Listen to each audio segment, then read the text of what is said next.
Saudações a todos, meu nome é Alan Trindade, esse é o Resenha Oculta e hoje nós vamos falar sobre Liber e Psiconauta. Esse livro foi escrito por Peter James Carroll, contém 239 páginas divididas em dois livros internos e foi publicado no ano de 2016 pela Penumbra Livros.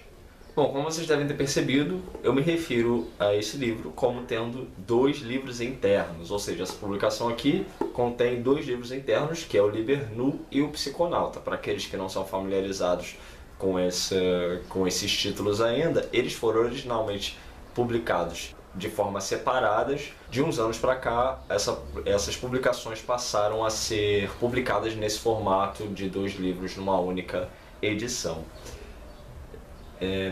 Levando isso em consideração, são dois livros diferentes. Pode ser que esse vídeo fique muito longo conforme o decorrer aqui da nossa resenha. Eu não sei quanto tempo eu vou levar para gravar ele. Em função disso, se eu considerar que esse vídeo ficou longo demais, quem sabe com mais de 1 hora de duração, eu vou dividir então ele em duas partes conforme os livros. Ou seja, a primeira parte tratando do Liber Nu e a segunda parte tratando do Psiconauta. Uma coisa importante que eu acho que deve ser dita sobre esse livro é aquilo que eu inclusive destaco lá na resenha escrita, que é sobre a primeira impressão que muitas vezes nós temos quando entramos em contato com algum tipo de sistema ou religião ou qualquer caminho espiritual que seja, ou filosofia. Muitas vezes os adeptos de determinadas crenças ou sistemas, ou os ditos adeptos, né, se manifestam na internet com um comportamento muito diferente do que aquele determinado sistema prega. Isso, por exemplo, vocês vão encontrar tanto dentro de religiões consagradas, por exemplo, como o cristianismo, a atitude de ditos cristãos muito diferentes daquilo que Jesus pregara, por exemplo, a questão da tolerância, de dar outra face, etc. É lógico que sempre vão haver maneiras de tentar burlar esse entendimento, né? Então, mas também não quero entrar nessa celeuma, mas falando de forma geral sobre esse tipo de diferença que se encontra muitas vezes no comportamento das pessoas e naquilo que o texto diz. E com o advento da internet, isso ficou um pouco mais complicado de se lidar, até porque, diferentemente do comportamento que as pessoas têm em geral no dia a dia, fisicamente, a internet parece que cria uma máscara em torno das pessoas, de algumas pessoas, na qual elas se sentem à vontade para vestir determinadas personas que elas não têm no seu dia a dia com as pessoas que eles rodeiam e etc. Então muitas vezes elas assumem para si a carapuça de determinado sistema ou religião e agem dessa forma muitas vezes contraditória e etc.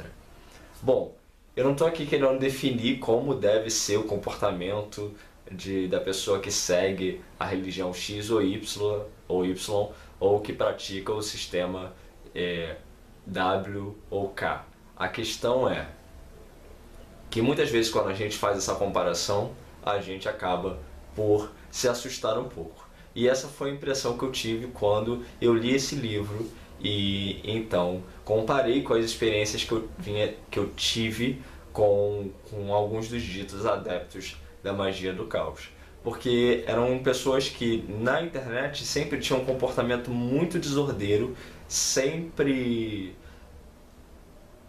carente de qualquer seriedade. Quando o assunto era posto em pauta, a coisa nunca era levada a sério, e isso sempre me causou um certo distanciamento, porque eu muitas vezes queria discutir um assunto sério, e eu me refiro a isso há anos atrás, onde a internet basicamente se limitava ao Orkut e MSN, então você tinha as comunidades tinham esse propósito, né, de você discutir os assuntos ali, tirar dúvidas, encontrar referências para estudo, etc. E muitas pessoas não levavam isso a sério. Isso, por exemplo, tem acontecido até no próprio meio telêmico hoje. Muitas pessoas vestem para si a carapuça de telemitas. Repito, não estou dizendo que existe uma forma correta de ser telemita ou não. A questão é que muitas vezes uma pessoa vem com uma boa intenção, na boa vontade, ou interessada em aprender sobre a religião, sobre a filosofia, sobre o sistema mágico, e aí aparece um bando de gente com a única intenção de desviar o assunto para poder tirar o tema de pauta e falar uma série de bobeiras e etc. Então, eu acho que o que vale destacar aqui também é isso, que sempre quando você tiver interesse por algum tipo de sistema ou religião, evite ao máximo esses tipos de fórum, esses tipos de grupos de internet. Ou se você não for evitar, ao menos evite tomá-los como referência sobre aquele sistema ou religião. Se você tiver alguma dúvida, procure consultar os fundamentos daquele sistema ou daquela religião. Nesse caso da magia do caos, o que a gente pode dizer é que essa aqui é uma boa referência para isso. Se você tem alguma dúvida, se você tem interesse em buscar sobre a magia do caos, leia esse livro. Leia esse livro antes de mais nada. E depois sim, talvez seja interessante você tentar entrar em contato com pessoas, etc. e ver o que elas têm a dizer. Porque pode ser que a impressão que você tenha seja a mesma que eu tive. A de considerar que, por causa do comportamento dos adeptos ou dos ditos adeptos, o sistema da magia do caos seja um sistema tosco, algo que não tem o menor fundamento mágico e etc. Quando na verdade a questão é oposta disso. Então isso aconteceu comigo em relação à magia do caos. Eu sei que muitas pessoas têm esse tipo de impressão quando procuram por Telema também, porque muitos grupos onde se fala sobre Telema, as pessoas também têm esse comportamento, eu não sei porquê. Na magia do caos eu acho que eu considerava até entendível, justamente pela ideia de caos e essa coisa meio preconceituosa, né, de que caos é bagunça e etc. Agora, dentro do meio telêmico, eu nunca entendi por que algumas pessoas têm esse comportamento, mas ele existe. Então, eu acho que esse tipo de coisa serve justamente para a gente pensar sobre isso. Quais as referências a gente está buscando? Se a gente tem interesse em entender sobre um determinado sistema, talvez o ideal seja ir na fonte. Então, a fonte são os livros escritos pelos criadores desses sistemas, dessas religiões e etc. E em contrapartida esse tipo de comportamento que a gente encontra aí pela internet, felizmente nós temos pessoas interessadas no estudo sério dos sistemas e das religiões, etc. E o próprio pessoal da Penumbra fez uma série de vídeos comentando esse livro. Então eles dedicaram cada vídeo a alguns capítulos do livro, etc. Eu não acompanhei todos os vídeos, mas os poucos que eu pude ver eu achei bastante interessante a abordagem, etc. Então vale a pena também, caso você tenha interesse, em ir lá na página deles e conferir essa série de vídeos que eles fizeram comentando cada um dos capítulos de forma mais aprofundada, porque embora eu vá comentar cada um dos capítulos aqui, o vídeo inteiro vai tratar do livro, e lá eles dedicaram um vídeo para cada capítulo praticamente. Então antes da gente entrar especificamente no Liber Nu, eu vou comentar aqui, vou ler aqui a nota do autor, do Peter Carroll, na qual ele fala o seguinte: Liber Nu foi escrito para o estudante sério de ocultismo, portanto, contém alguns rituais poderosos. Esses rituais e exercícios devem ser realizados por leitores em boas condições de saúde. Aqueles que sofrem de doenças cardíacas, epilepsia ou doenças crônicas não devem usar o material deste livro. O autor e os editores não se responsabilizam de forma alguma pelo mau uso deste material e não se responsabilizam por qualquer coisa que possa ocorrer quando os leitores usarem os exercícios aqui discutidos. Chegamos então no Liber Nu em si, e na introdução o autor nos fala assim: a magia da Iote é uma arte intensamente prática, pessoal e experimental. Dois grandes temas aparecem recorrentemente neste livro: o de que estados alterados de consciência são a chave para destravar as habilidades mágicas, e que essas habilidades podem ser desenvolvidas sem qualquer sistema simbólico, exceto a própria realidade. O estilo mágico de pensamento é explorado em capítulos sobre crenças alternativas e o alfabeto do desejo. Uma inclinação natural ao lado mais obscuro da magia é um ponto de partida tão bom quanto qualquer outro para se iniciar a busca definitiva, e metade deste livro é dedicado às artes obscuras.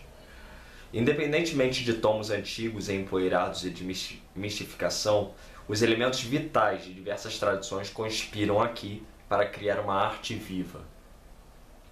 Os Iluminados de Thanateros são os herdeiros mágicos dos Oskia cultos e da AA. Bom, então aqui a gente tem uma prévia, né, do que objetiva e trata o livro de uma forma geral, especialmente quando ele trata dessa questão do obscurantismo e da questão pragmática, né, que o livro vai trazer, e também se referindo aos Oskia cultos e a AA, ou seja, os Iluminados de Thanateros são herdeiros do sistema de Spare e da AA, de Crowley e Cecil Jones. Aí aqui na página 10, que é na página seguinte, ele traz um gráfico trazendo a qual ele chama de a sobrevivência da tradição mágica, começando lá em cima com o xamanismo e aí descendo até chegar a Iote. Bom, eu não vou comentar isso aqui porque, né, pode ser que isso tornaria o vídeo ainda mais longo, mas eu teria algumas questões a colocar aqui, a questionar, né? Por exemplo, ele trata como o xamanismo tendo, dentre outros, né, tendo dado origem ao Tantra, ao Sufismo e à Goécia medieval e a maçonaria. Esse tipo de relação que ele faz aqui numa sequência do pilar central, eu questionaria alguns pontos, como essa questão da relação da Goécia com a maçonaria e etc. Mas tudo bem, é a forma como ele enxerga. O próximo capítulo se chama A Ordem e a Busca. E aí ele vem dizendo que é muito comum que mestres inspirem seus discípulos e adeptos a criarem uma ordem. E que embora a IoT ela não tenha uma história, ela é constituída de território Illuminati. E que ela transmite então uma tradição milenar. Nós falamos aqui no vídeo anterior sobre a questão Illuminati, então quem não viu vale a pena dar uma conferida para entender um pouco melhor essa história toda de Illuminati, tirando muito desses aspectos, né, conspiracionistas que existem por aí. Mas vale comentar também que essa questão de não ter uma história, né, que ele cita aqui, é que muitas das ordens mais comuns que nós encontramos, elas têm uma tendência a dizer que tem uma história ancestral e milenar, que são descendentes de uma série de sociedades e povos antigos e que, portanto, possuem um mistério e toda uma tradição que advém desses povos antigos. Então, nesse ponto, eu acho muito honesto da parte dele dizer que a IoT não tem uma história nesse sentido, mas que ainda assim ela bebe dessas fontes, né? Então, por muito tempo, houve essa necessidade, os antigos tinham essa necessidade de mentir muitas vezes, inventar uma história de relação com povos antiquíssimos, na intenção de dar credibilidade a seus próprios ensinamentos. Felizmente, hoje em dia, a gente sabe que não há uma necessidade disso, não há uma necessidade de mentir mais para as pessoas, dizendo que a ordem X ou Y tem um histórico e toda essa tradição que muitas vezes não é real. Quando isso é real, tudo bem. Não há problema nenhum, a meu ver, seguir uma tradição milenária, etc. O grande problema é que muitas dessas ordens mentem sobre isso justamente para isso. Para angariar adeptos, para criar toda uma fantasia em torno da criação daquela ordem. Acho que mais importante do que um histórico milenar ligado a sociedades antiquíssimas e perdidas, é que os ensinamentos daquela ordem têm alguma função, têm algum uso prático no dia a dia para o usufruto dos adeptos. E o que a gente vai ver dentro desse contexto aqui da magia do caos e desses livros é justamente isso, é esse pragmatismo. O objetivo aqui é sempre muito prático. Quando ele fala que se desfaz dos simbolismos, etc., para trazer os ensinamentos de forma direta, é justamente isso. É se livrar de todos esses excessos que muitas vezes, eu não digo todas, são desnecessários, para que o adepto então foque única e exclusivamente naquele objetivo ali, que é a prática e a realização de efeitos. É aqui também que ele vem explicando sobre o nome, né, da ordem, que é Iluminados de Thanateros. Então a parte de Iluminados, né, nós já falamos aqui anteriormente, que tem essa relação com a questão Illuminati, e de Thanateros porque é uma junção dos deuses Thanatos, que é a morte, e Eros, que é então o sexo. Então essa junção tem toda uma relação com aquilo que os rituais e o programa da ordem prescreve, que é o que?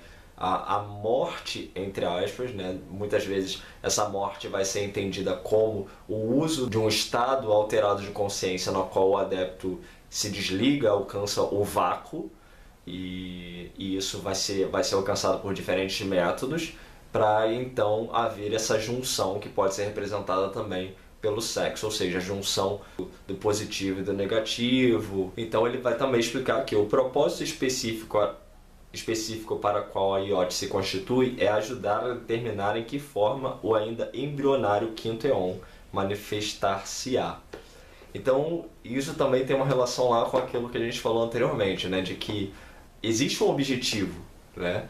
Não é um programa no qual o indivíduo vai ser levado a praticar uma série de rituais, etc., apenas para conquistar coisas, como se fosse um segmento de feitiçaria, na qual pequenos objetivos já são aquilo que se objetiva de uma forma geral. Existe todo um plano, e isso também vai ter relação com a própria ideia do nome, né, de Illuminati, etc., de mudança de pensamento e etc., ou seja, uma mudança, como ele fala aqui, né, do quinto éon, que então eles têm uma forma diferente de enxergar os éons de Telema, por exemplo, mas que eles pretendem, através desses intentos mágicos, embrionar essas ideias para que esse quinto éon modifique o pensamento comum da humanidade. E vem explicando ainda que dentro da IoT não há hierarquia, mas há uma divisão de trabalho de acordo com as habilidades de cada um.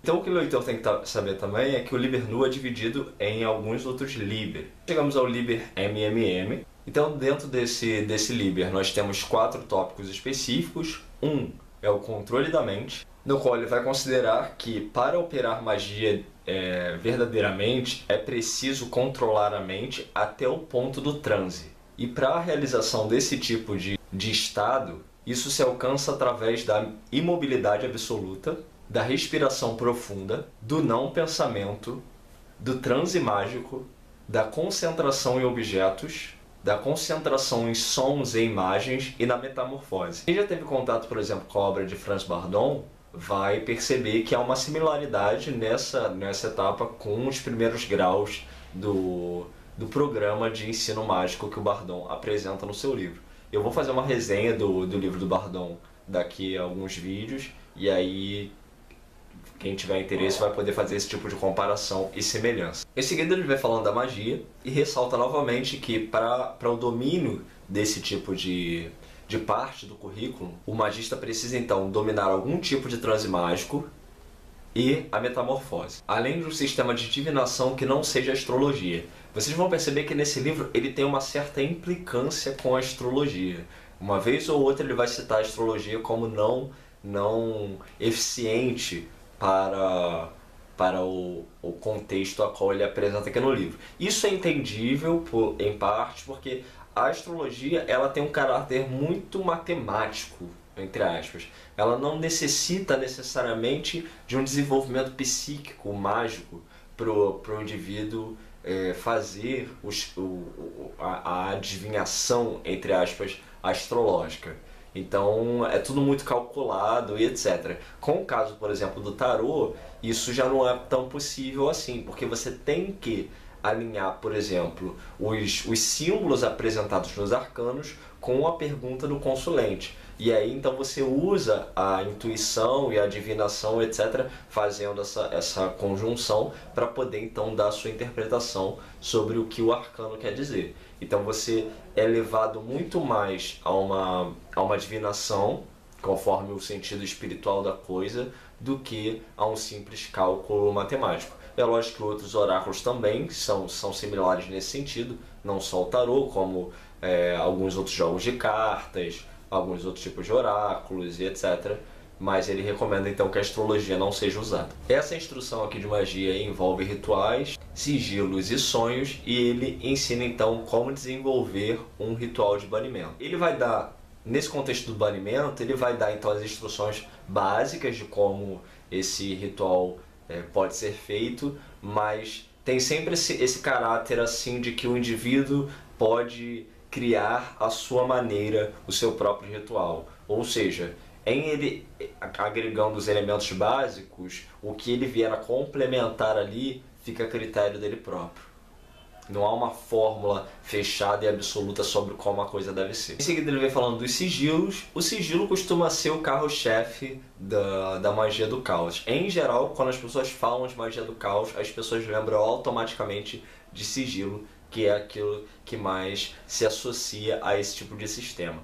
Basicamente, a ideia do sigilo é você criar algum tipo de símbolo através dos métodos que eu vou citar aqui, e então absorver esse símbolo que então representa o seu desejo para o seu subconsciente, e então esquecer tanto da forma desse sigilo quanto do desejo. Segundo essa ideia, quando você planta o sigilo no seu subconsciente, aquilo ali germina e então em dado momento a coisa acontece. Mas como se faz então essa absorção? De uma forma geral, essa absorção é feita através de do alcance de algum estágio de vácuo. Como isso se dá? Muitas vezes através da masturbação. Então é uma coisa que as pessoas até fazem piadas às vezes, que caoístas se masturbam para conseguir coisas, mas isso é um método possível. A perda de ar, etc., até o desfalecimento e uma série de outros métodos possíveis, onde o indivíduo então absorve aquele desenho, a imagem, né? Então é como se no momento em que você deixa a sua mente em branco, e o que vai se considerar então, por exemplo, é que no momento do orgasmo você não pensa em nada, e por isso há aquela sensação de prazer. É um momento de desligamento total, né? Algumas tradições vão dizer então que o orgasmo é justamente uma pequena amostra do que é o paraíso, porque é a sensação do nada, né? Do não pensar em nada, do relaxamento total, etc. Então, a ideia é plantada nesse estágio para que a coisa então se faça e se realize. E aí, automaticamente, o magista então deve destruir a imagem daquilo, queimando ou enterrando, etc.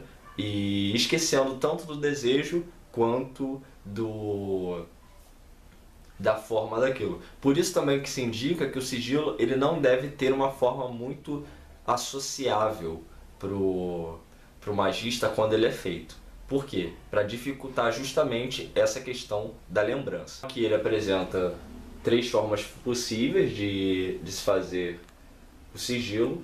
A primeira delas é o método de palavras, onde você vai escrever "eu desejo tal coisa", e aí você vai cortando todas as letras que se repetem, as letras que sobrarem você vai juntar e vai fazer um desenho.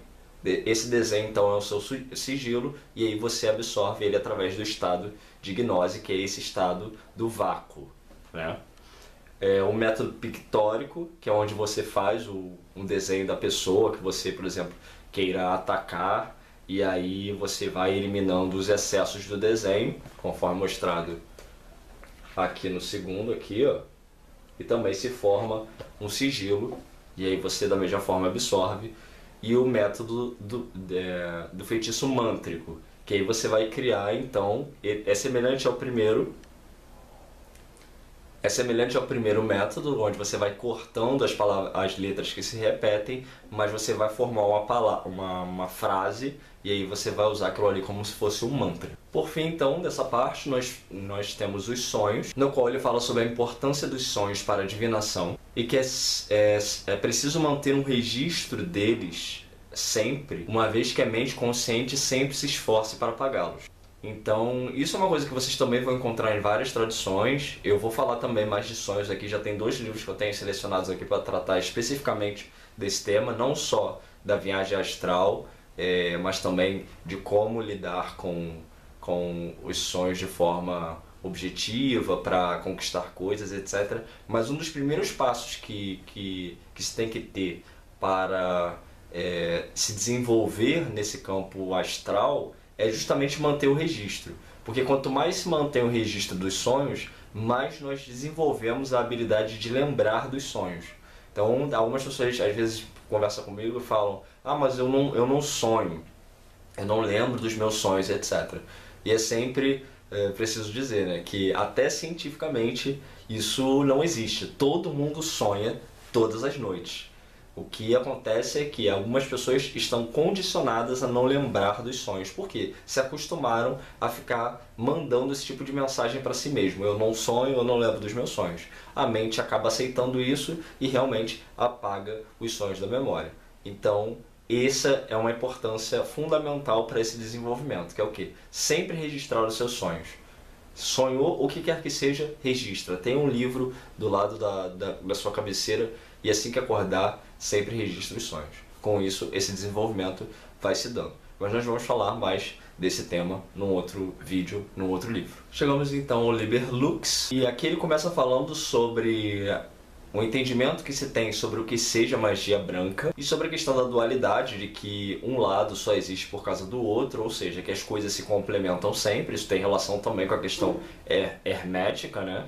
Onde luz só existe graças às trevas e vice-versa, um lado da moeda só existe por causa do outro e assim sucessivamente. E falando sobre o conceito de Kia, que tem relação lá com o sistema de Sper, e que a gente pode relacionar aqui talvez com o entendimento do que seja o espírito, né? Aquela centelha inicial, que tudo se origina de algo que pode ser chamado de Deus ou tal, dependendo aí da sua tradição, mas que os magistas dessa linhagem então preferem chamar de caos. Então isso é uma coisa que o estudo da religião também vai indicar, que muitas religiões têm esse entendimento, que tudo se origina do caos.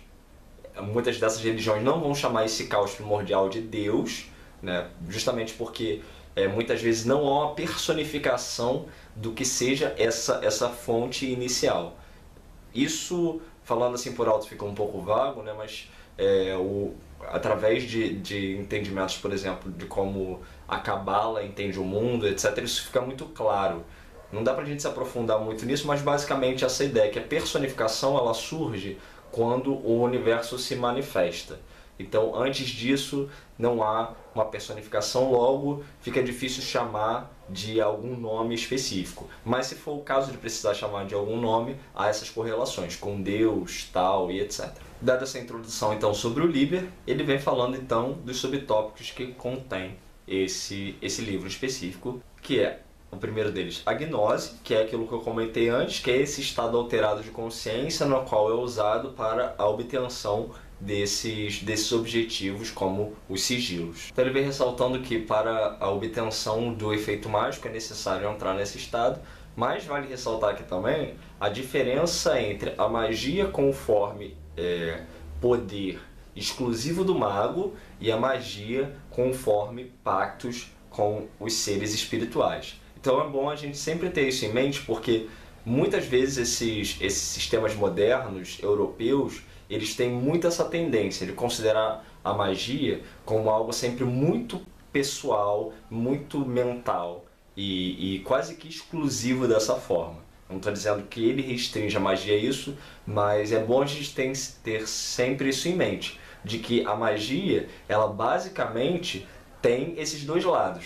Quais lados? O lado pessoal, no qual o magista usa dos próprios poderes dele para alcançar os intentos, e o lado externo, que é o lado com os pactos, com os espíritos, etc.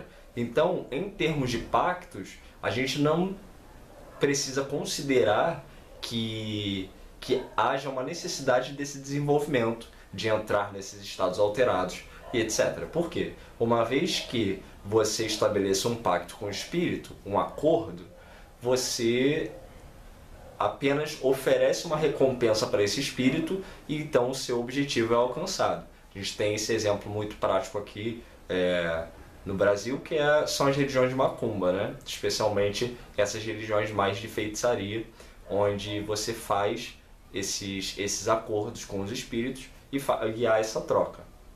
Então você não precisa ser um médium, você não precisa se desenvolver, entrar num estado alterado de consciência. Você vai lá, o espírito te pede uma coisa, você diz se está interessado em dar aquilo ou não, e você faz lá o seu pedido para o que você quer. E ele vem citando aqui alguns métodos possíveis para esse alcance, né, que são os modos inibitórios e os modos excitatórios. Dos inibitórios ele cita a postura da morte, o transe mágico, concentração, a privação do sono, o jejum, a exaustão, o olhar fixo, drogas hipnóticas ou indutoras de transe e privação sensorial. No modo excitatório, ele tem excitação sexual, agitação emocional como medo, ira e horror, dor, tortura, flagelação, dança, tambores e canto, forma correta de caminhar, drogas excitatórias ou desinibitórias, alucinógenos leves, hiperventilação forçada e sobrecarga sensorial. Então, esses são formas de alcançar esse estado gnóstico, né, para então a obtenção desses objetivos. Chegamos à parte de evocação, onde ele fala sobre os diversos tipos de seres mágicos passíveis de serem evocados. E ele fala ainda sobre os diversos métodos possíveis para trazê-los à manifestação, como o medo do operador, ou seja, a energia que o operador libera enquanto está com medo, muitas vezes é usado por esses seres para então se manifestarem fisicamente, sacrifícios de sangue e etc. Ele vai considerar que é necessário que o magista crie um sigilo para se conectar com esses seres, ou então que ele use um sigilo pré-existente, oriundo de algum grimório e etc. E aí ele vem citando aqui que entidades podem vir de 3 fontes, na página 38. Aquelas que são descobertas clarividentemente, aquelas cujas características são fornecidas em grimórios de espíritos e demônios, e aqueles que o magista pode decidir criar por conta própria. Então, nós vemos 3 possíveis contatos, formas de contato, né? Quando a entidade por si mesma se apresenta para o magista, através de algum método que ela escolha, através o magista escolhendo entrar em contato com uma entidade pré-existente, através desses grimórios, como o caso da Goécia, por exemplo, e o magista criando uma dessas entidades, que a gente pode chamar também de elementar, né? Que são os seres criados a partir da mente do magista. Em seguida, ele fala de invocação e vem ressaltando que o Kia não pode ser invocado porque o Kia não é dual. Lembra que eu falei anteriormente sobre a questão do caos e etc? Que aquilo que se manifesta é então personificado, ou seja, pertence à manifestação e por isso é dual, já que tudo no universo é dual, conforme nos fala o hermetismo, a cabala e etc. Ou seja, o Kia, se entendido como fonte primordial, espírito, caos, ele não está ligado, por princípio, ao universo, àquilo que é manifesto, ou seja, aquilo que é dual. Aqui se faz necessário também ressaltar a diferença entre evocação e invocação, que algumas pessoas confundem muito. Então, evocação, que foi o que a gente falou anteriormente, é aquilo que é chamado para fora, né? Então, por exemplo, no sistema goético, o que se faz é uma evocação. O demônio é chamado para o triângulo de evocação e se manifesta naquele triângulo, ou seja, do lado de fora. Uma invocação é um trabalho mágico no qual se escolhe um determinado ser, uma divindade, etc., para dentro de si, para agregar aquelas determinadas qualidades.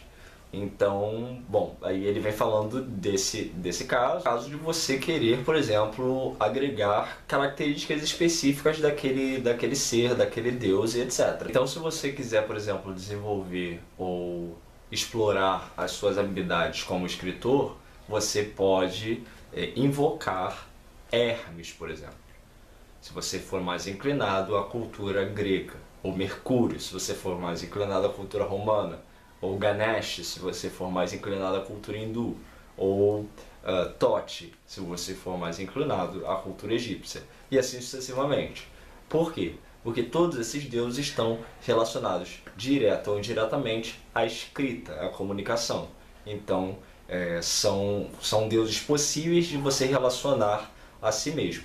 E aí, ele fala, na página 44, se o magista tocar num nível de poder profundo o suficiente, essas formas podem manifestar-se com força suficiente para convencer a mente da existência objetiva do Deus. Ainda assim, o objetivo da invocação é a possessão temporária pelo Deus, comunicação com o Deus e a manifestação dos poderes mágicos do Deus, mais do que a formação de cultos religiosos. Então, o que isso indica também? Que não é necessariamente uma ideia de você se prostrar frente àquela divindade no sentido de adorá-la e etc.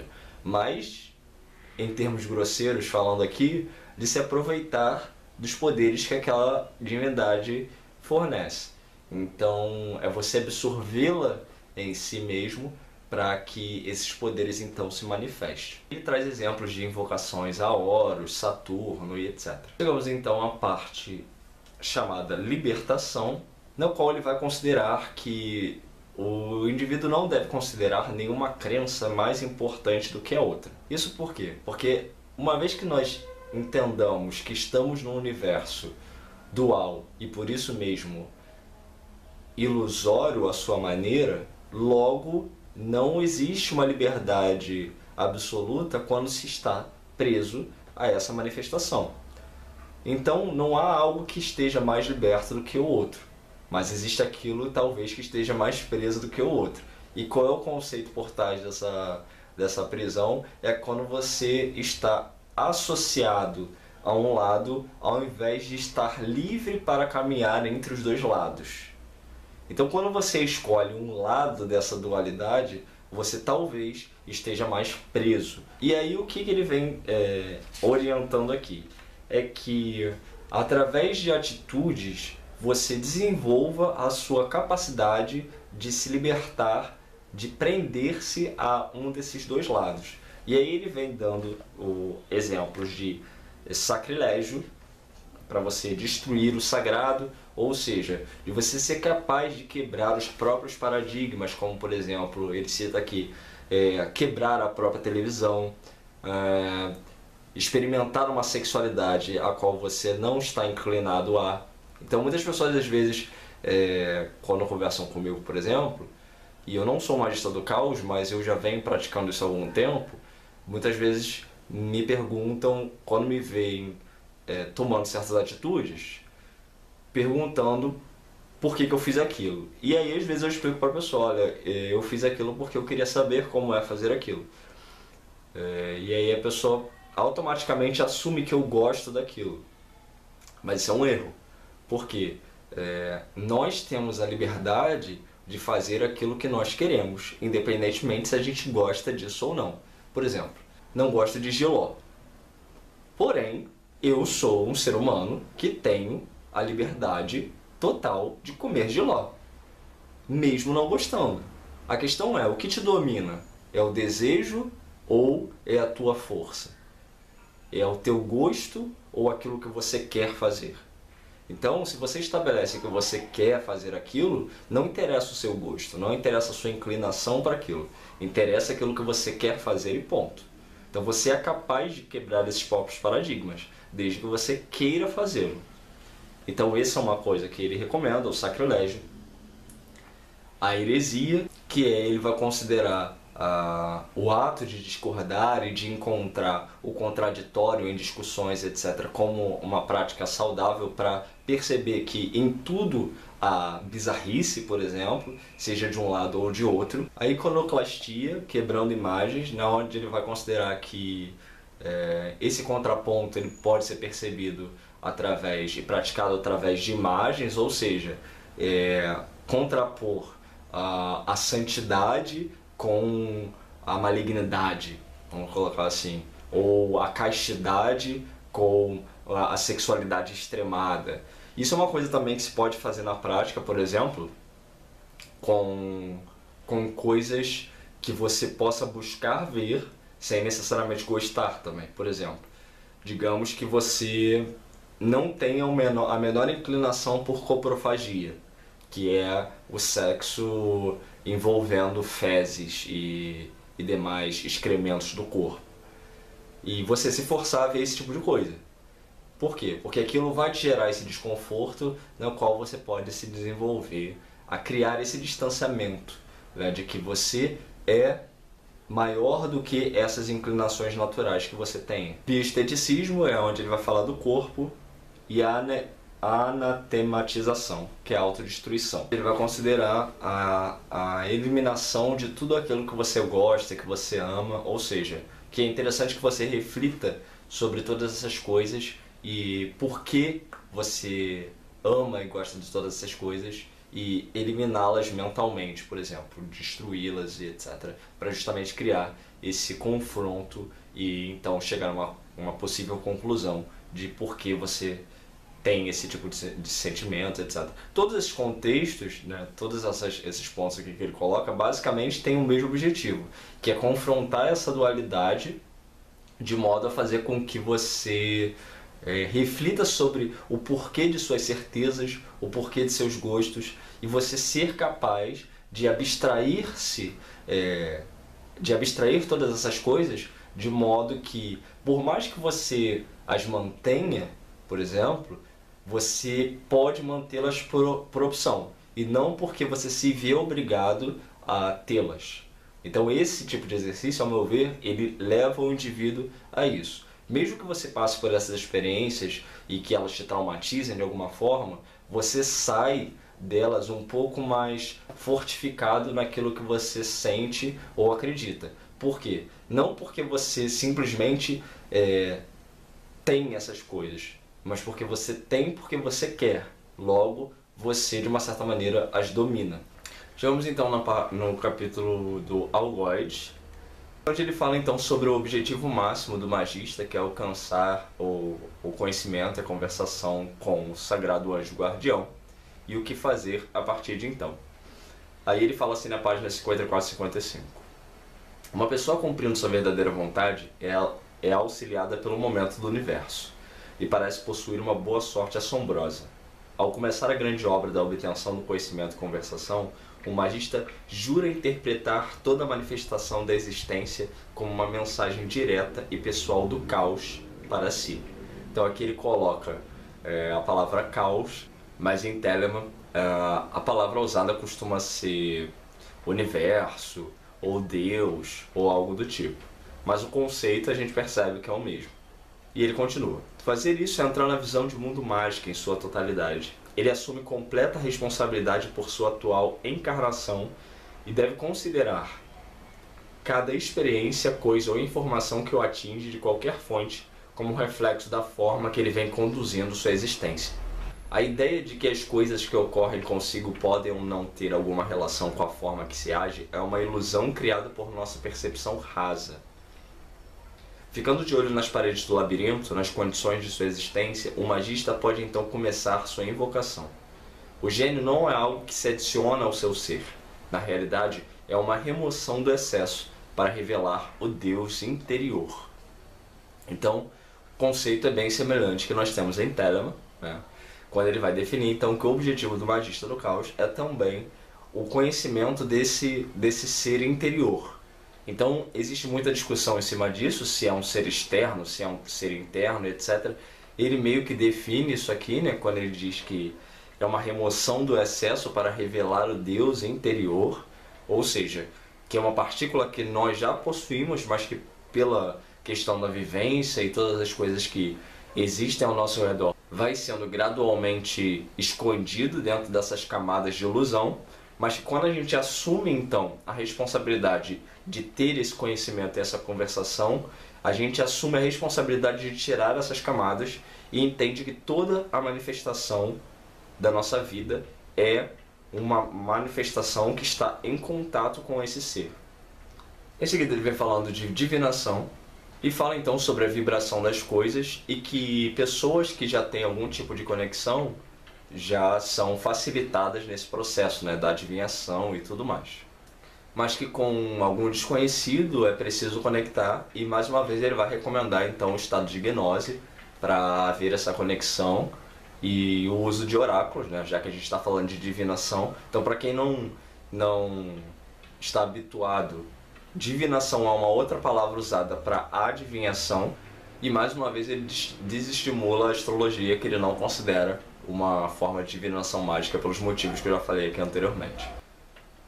E finalmente sobre encantamentos, onde ele vai considerar que todo o processo que envolva um encantamento ele deve ser pensado e deve ser considerado até o momento final, ou seja, cada etapa do seu processo mágico deve ser levada em consideração como um ato de vontade para aquele objetivo final que é o intento. Chegamos então no Liber Nox e ele começa falando então longamente sobre o Kia e a dicotomia existente na realidade e a guerra desses opostos.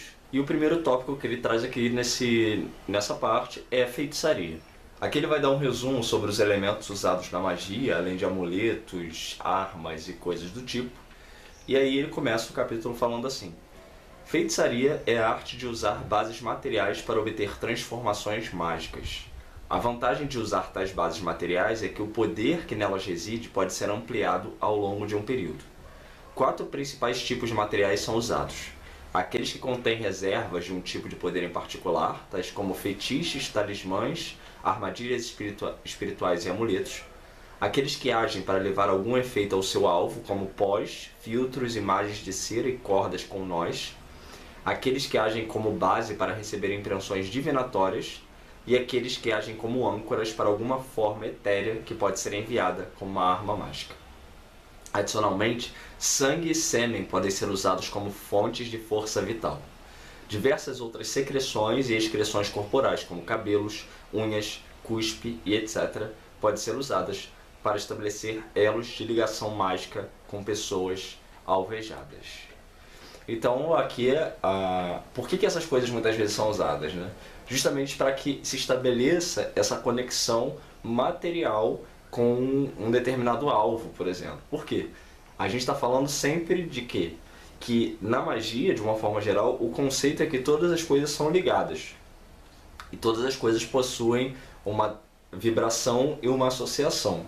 Ou seja, uma vez que alguém desprenda algum tipo de elemento de si mesmo, essa coisa possui uma vibração por si e essa coisa está ligada energeticamente à sua fonte, que é aquela pessoa.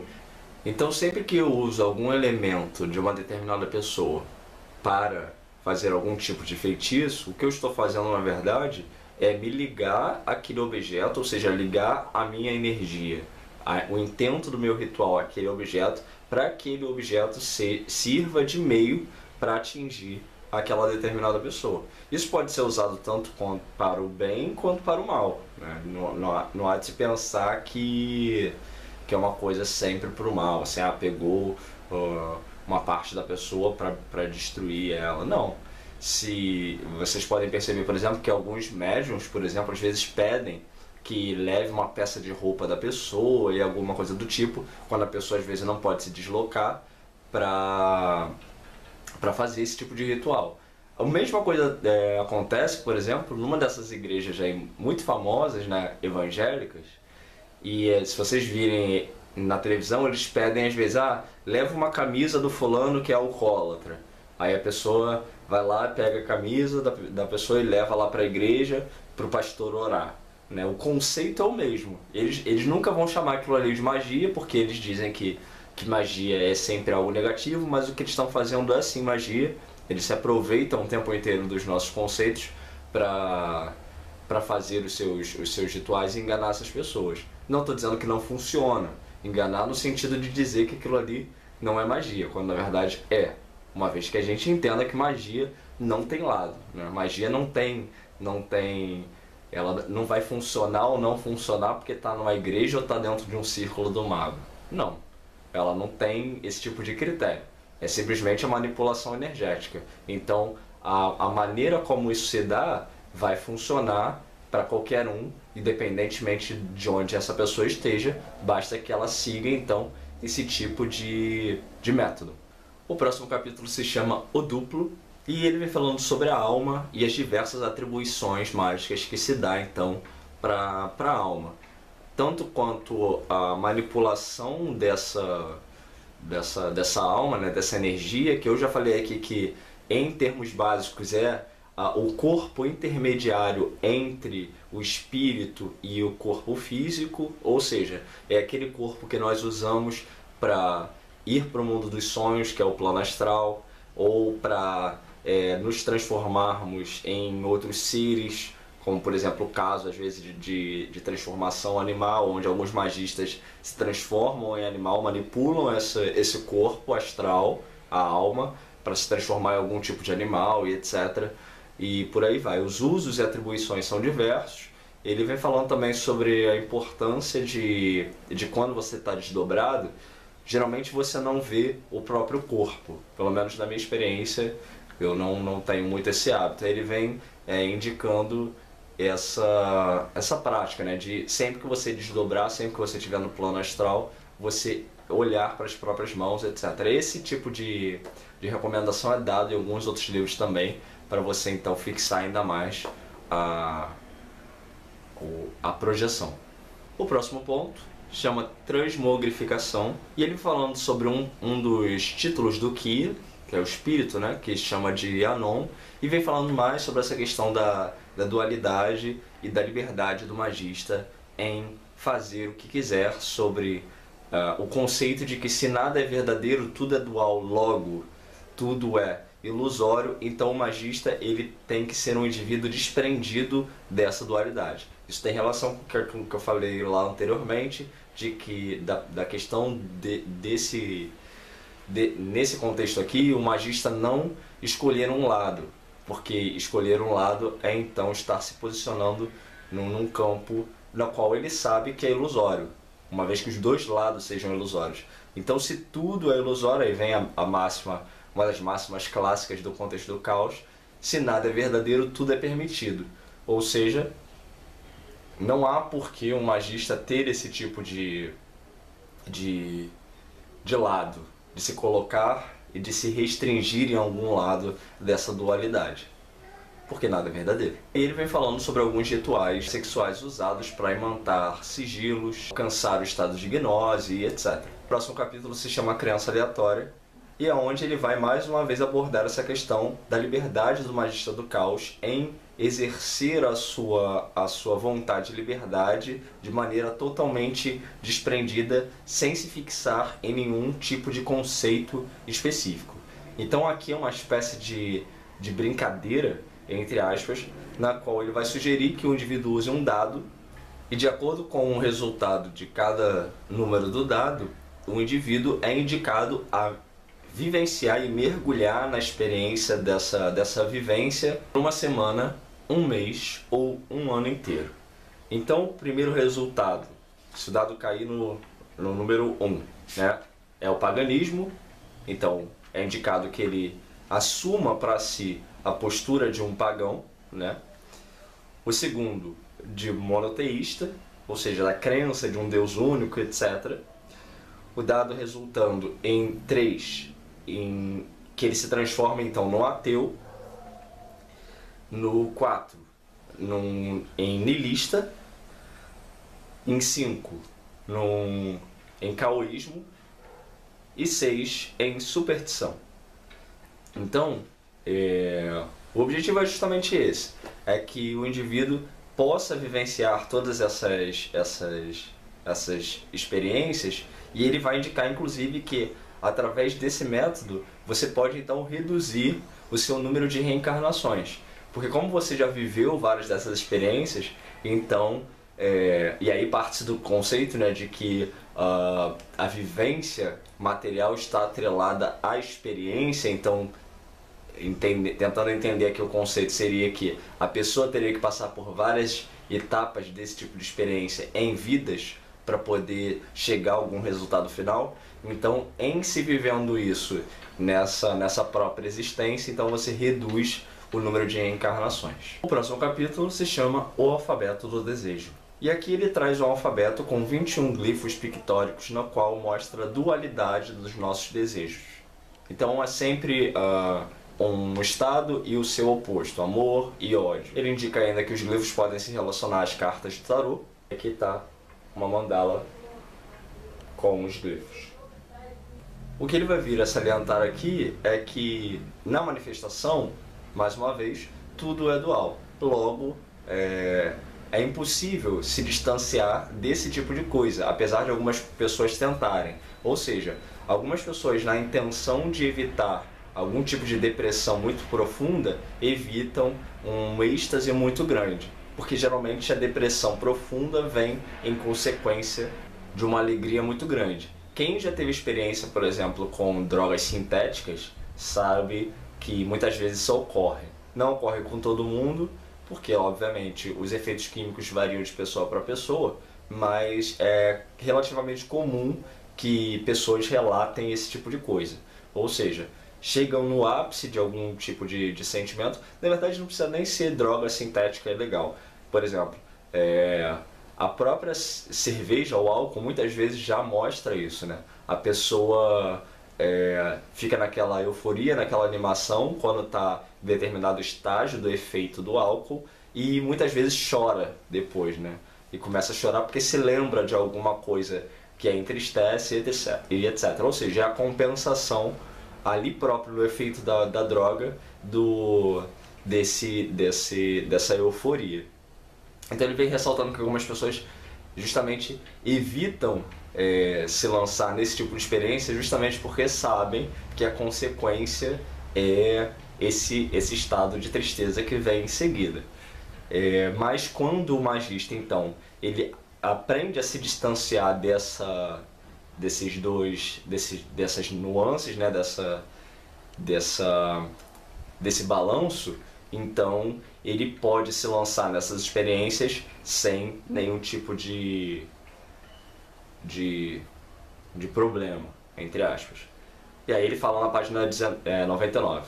Não existe fuga do ciclo do desejo, mas armado com tal conhecimento, pode-se conquistar um quinhão de liberdade de desejo.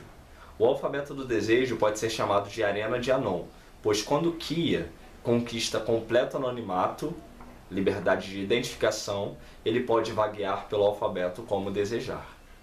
Então é justamente esse distanciamento, né? Você ser capaz sempre... O livro ele vai sempre pairar em torno dessa coisa, de que, embora estejamos nessa dualidade, tem que se criar esse distanciamento no qual você, se você se entender como Kia, por exemplo, como espírito, logo as experiências elas não são você, elas são distantes de você. Você usa essas experiências, mas elas ainda assim não são você. O que as pessoas em geral fazem é se identificar com a experiência, é assumir a experiência como sendo elas próprias. Então o desenvolvimento aqui, a meu ver, tem sempre esse foco de distanciar, de dizer não, você não é aquilo ali. O próximo capítulo se chama O Milênio, e é onde ele vem falando então das sucessões dos eons. Já falei aqui que o conceito deles é um pouco diferente do nosso em Telemann, que Telemann basicamente vai falar dos eons como três. Então o eon da mãe, do pai e do filho, ou Isis, Osíris e Horus. Eles vão classificar de uma outra maneira, eles vão chamar de xamânico, que é o primeiro, pagão, o segundo, monoteísta, que é o terceiro, e o ateísta, que é o quarto. Então volta aquela questão lá de eles estarem também nesse plano Illuminati de desenvolver esse magicamente na intenção de influenciar o quinto Eon, mas que essas mudanças de Eon, elas nunca são coisas muito bem definidas, muito bem demarcadas, ou seja, há uma sucessão, mas essas mudanças elas se interpenetram, é como uma pintura em degradê.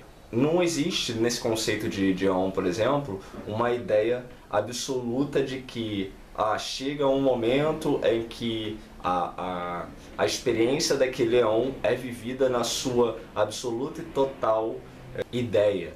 Ou seja, não há de se imaginar que no Eon ateísta, né, como é o que ele está colocando aqui, que é o que a gente está vivendo, que não existirão religiões, por exemplo, não existirá o conceito da fé. Existe.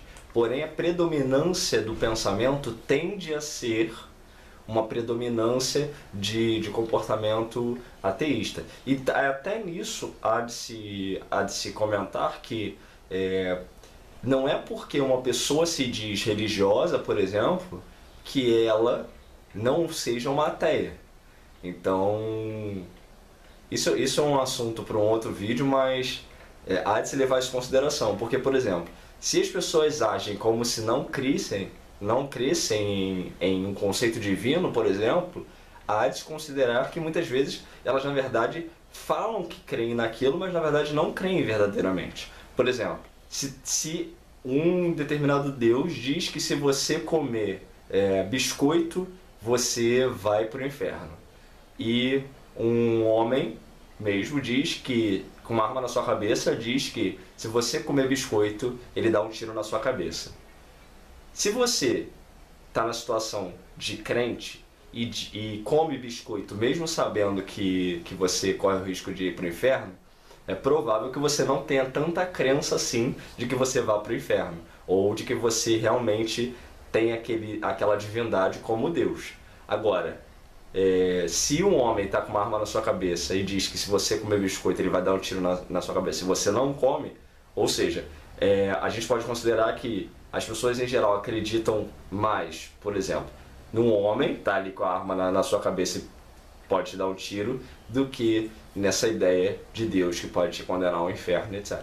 Então também existe essa questão de não necessariamente aquilo que as pessoas dizem que são de fato. Chegamos então no Liber Aon, e aqui ele diz que os rituais que são expostos aqui são secretos, mas estão parcialmente expostos para o vislumbre daqueles que o contemplam. Ele ressalta que essa obra é destinada a todos os adeptos que ascenderam através do sistema simbólico e que pode escolher como e de que forma se manifestar na dualidade. O primeiro capítulo se chama Etérica e ele vem falando sobre a energia etérica e a manipulação que o adepto faz dessa energia para a realização de uma série de efeitos, desde efeitos que de alguma forma atinjam objetivos deles externos ou coisas que estejam ligadas ali a ele próprio, como levitação e etc.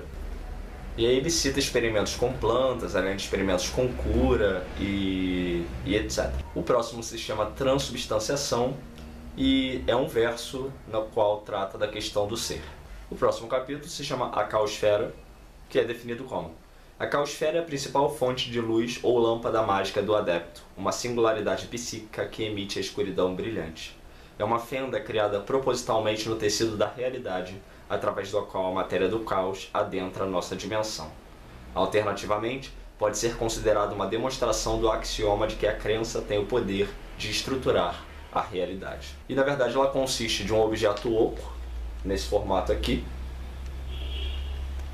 no qual uma dessas setas é usada como arma mágica e que ela deve ser preenchida então com força vital, e ela basicamente é a arma mágica que fica ali de forma central dentro do contexto do altar e etc. do Magista do Caos. E aí ele fala na página 114: se o adepto operar um templo, seus iniciados e estudantes podem auxiliá-lo com a elaboração da caosfera, e ela pode então funcionar como um deus ou fetiche. Quanto mais poder for depositado nela, mais ampla será a fenda aberta na dimensão do caos, e maior será a energia libertada do caos. Uma vez preparada, ela começará a libertar a força bruta do caos sobre qualquer um que se aproxime dela fisicamente. Por esse motivo, o não iniciado deve manter distância, de forma a evitar a demência. E aí então ela tem essa função de ser uma espécie de ponto central dentro do contexto do templo, da ritualística e etc., para ser essa interseção entre os planos e um vórtice energético. O próximo capítulo se chama Eônica e ele vem falando sobre a questão do Quenteon, se os adeptos devem se envolver ou não na intenção da alteração desse Eon ou deixar as coisas ocorrerem de forma natural e etc. O próximo capítulo se chama Reencarnação e que ele vem falando que o adepto é capaz de fortalecer o seu espírito de modo que ele não se desintegre na morte e que ele pode transportar todo o conjunto para uma nova encarnação. Então eu já falei sobre isso aqui, sobre esse conceito de que a alma morre, etc., depois do corpo. Então muitos magistas têm por objetivo a desintegração da alma, por exemplo, para que não só eles ascendam espiritualmente, mas que para que esse corpo, essa alma, não fique vagando por aí.